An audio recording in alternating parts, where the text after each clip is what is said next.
नशर फेरोज़ में सुमरा मोहल्ला जे रहवासी औरतुन मसमात नाज़िया पीरज़ाद पंहिंजे ॿिनि नियाणियुनि ग़ुलाम फ़ातिमा अरूजी समेत नेशनल प्रेस क्लब नशर फेरोज़ पहुची प्रेस कॉन्फ्रेंस कंदे चयो त मुंहिंजो मुड़ुसु ग़ुलाम रसूल वगड़ जेको पुलिस एहलकार आहे जंहिं सां मुंहिंजी 17 साल अॻु शादी थी हुई, जंहिं मां मूंखे 6 ॿार आहिनि, जंहिं में 3 पुट 3 नियाणियूं आहिनि। मूंखे मुंहिंजो मुड़ुसु 11 महीना अॻु छॾे वियो, जंहिं बात हू कंहिं ॾींहुं बि उन खां अची न ॾींदो हो। जॾहिं त मूं हली वञी उन जे मिट माइटनि खे दाह ॾिनी, मूंखे चयूं त जेको वणी कर, असांजो नथो ॿुधे। जंहिं बात मुंहिंजे मुड़ुसु मुंहिंजे माइट शफ़ी मोहम्मद वगड़ ऐं जुनिस वगड़, यासिर वगड़, ग़ुलाम हुसैन, ग़ुलाम रसूल ऐं ॿिया मुंहिंजे ॾेरनि जा कूड़ा निकारनामा ठहिराए ब्लैकमेल करे कूड़ा केस दाख़िल करे मौतमार धमकियूं ॾियनि था।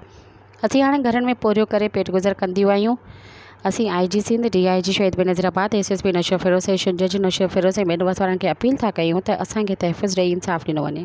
जंहिंखे 10 11 महीनो आहे त मूंखे घरां कढी छॾियो अथई, ख़र्चु कको नथो ॾिए, भाउ भेण भाॼियुनि जे चवण ते आहे। उनजे बावजूद मां यूंस पुलिस वारे ॾे वॻण ॾे, उन मूंखे चयो त जीअं वणे कर। अॼु उहे ई सभिनि सां कठे थिया आहिनि। हाणे मूंखे मारण जी धमकियूं थो ॾिए। 4 दफ़ा कोर्ट बि मूं ते कई अथई। नियाणियूं मुंहिंजी ज़ोरीअ थो वॻण ॾिजे, उहे नियाणियूं ते कुंडियूं राज़ी थियनि। हाणे मजबूर करे कोर्ट में ज़ोरीअ छोकिरनि कोर्टनि में बि बयान ॾिना, को बि मूंखे ब्लैकमेल करे रोज़ कोर्ट थो करे। अॼु मूं इहो बयान ॾिनो, मूंखे मारण जी धमकियूं थो ॾिए, ख़र्चु पको बि कोन थो ॾिए, ॾुख सुख बि मूंखां कॾहिं सॼी उमिरि कोन पुछनि। जॾहिं मूंखे नंग न कयो अथनि त मुंहिंजूं धीअर कॾहिं नंग कंदा छा? हींअर इहे नंग थी, मां नंग कंहिंजो कोन न थिया। मां त कंहिंजी धीउ हुअमि, मां त कंहिंजो नंग हुअमि न।